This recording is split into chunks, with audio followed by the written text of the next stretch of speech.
I'm Shannon Ogden with this Denver 7 update. The rate of coronavirus cases is just not going down fast enough. 912 cases now reported in Colorado across 35 counties. We were at 720 this time yesterday, and at least 11 people have died. And tonight we're getting a clear look at just how unprepared our hospitals are for a surge in patients. Denver 7's Jennifer Kovaleski has that story. What are you seeing right now in terms of demand and surge of potential COVID-19 patients? What we've begun to see over the last few days is a doubling of the number of patients who are seeking emergency care and require inpatient care that we presume have COVID-19. How close are we to being at capacity? We have days of personal protective equipment left, not weeks, not months. We have days of personal protective equipment left.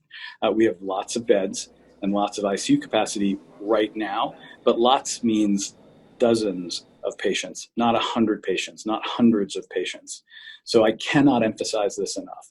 If we can't get our act together and do social distancing and prevent the spread of this infection, we will not have enough capacity to take care of Colorado. Do you think the governor should issue a statewide shelter in place? I do think that a shelter in place would help. Why are ventilators so crucial to trying to treat COVID-19? COVID-19 is a primarily pulmonary infection, and the lungs are affected. And very often the lungs become so inflamed that you cannot draw in air and you cannot exchange air. So the ventilators breathe for you. Do you have enough ventilators? It depends how many patients are going to come. If the governor is right in his predictions of the number of ventilators that are required, we don't even have close to the number of ventilators required. That's why if I can get one message across is we must do social distancing, or else someone's going to have to make a decision about who gets a ventilator and who doesn't. Meanwhile, it took only one day for somebody to sue the city of Denver over its stay-at-home order.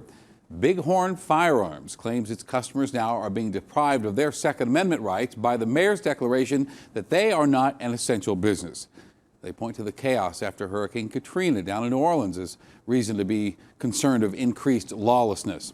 Bighorn notes its sales have tripled since coronavirus took off in this country and says many of its customers are now awaiting delivery of their purchases.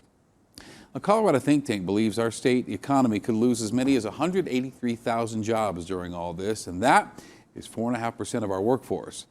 A little perspective here. Common Sense Policy Roundtable notes that at the height of the Great Recession, 148,000 Coloradans were getting unemployment benefits. Of course, there were fewer people here then, but claims never got above 8,000 per week or per day. And last word from the state has us at 10,000 per day. Definitive numbers will be released on Friday. All right, thank you for watching this update. Make sure to download the Denver 7 app for your smartphone. Gets you breaking news and alerts around the clock. I'm Shannon Ogden.